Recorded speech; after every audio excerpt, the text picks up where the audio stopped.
ఎరా బర్రె రెడీ అయిందా? చుట్టూ కుర్చీలేసారా? వచ్చిన కోళ్ళు కట్టడానికి ప్లేస్ ఉంది కదా, వాటర్ పెట్టారా? టెంట్లు వేసారా? ఏంట్రా బావా, ఏంటి నీ టెన్షన్? ఏం మాట్లాడుతున్నావు? వచ్చేదేంటి సంక్రాంతి. పందాలు సరిగ్గా జరగకపోతే మన గోదావరి జిల్లా పరువు అయిపోద్ది. ఆ డాగ్గాడి కంగారు చూసావా? ఎదవకి కత్తి సొరక తగలలేనట్టుంది. కుర్రోడు టెమటెమలు ఆడిపోతున్నాడు. అదేంటి బా అలా అంటావు? మనోడు బరిలో దిగి ఎదరగొట్టడానికి మంచి కసి మీద ఉన్నాడు. ఇప్పుడు అలాగే ఉంటదిలే. కత్తి ఏ తొడలోనో కసక్కన దిగాక ఉంటది.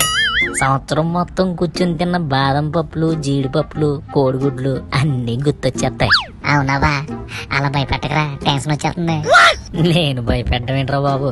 లాస్ట్ సంక్రాంతికి ఇదిగో ఈ ఎడం తొడ మీద భీమవరం రాజుగారి డాగ కసక్కన కత్తి దింపేయింది. ఆ దెబ్బకి నడకలో తేడా వచ్చేసింది.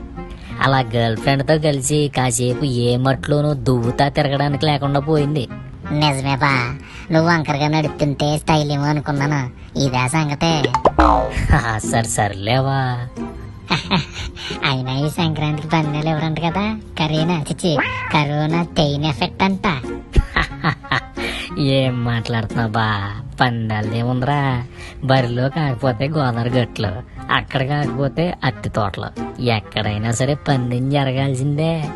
మన గోదావరి వాళ్ళు మామూలు ఏంట్రా? అవును రేబా, ఎందుకే నాకు ఒకటి అర్థం కావట్లేదు. నువ్వు పందానికి భయపడుతున్నావా, ఆ కత్తి దెబ్బ కంగారు పడుతున్నావా? ఏం మాట్లాడుతున్నావు బావా? సంకురాత్రి అంటే కోడిపందెం అంటే సంకురాత్రి.